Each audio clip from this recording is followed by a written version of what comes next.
chuyên cần trọn đời con theo Chúa sống vui mỗi ngày.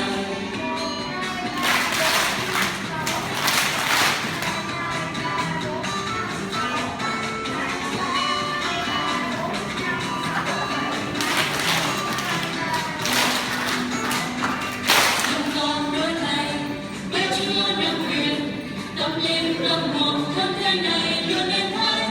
Con xin Thánh Linh hãy hóa bình quyền, con mong như đền khơi dẫn Chúa cùng những nơi.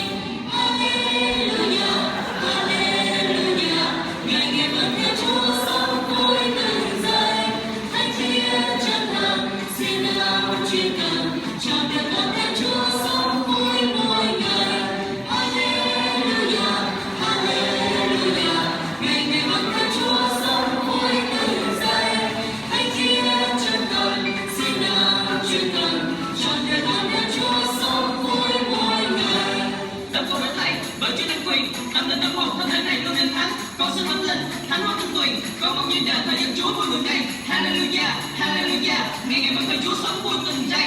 Thánh Thiên chân thật xin lên thiên thần cho đời con theo Chúa sống vui mỗi ngày.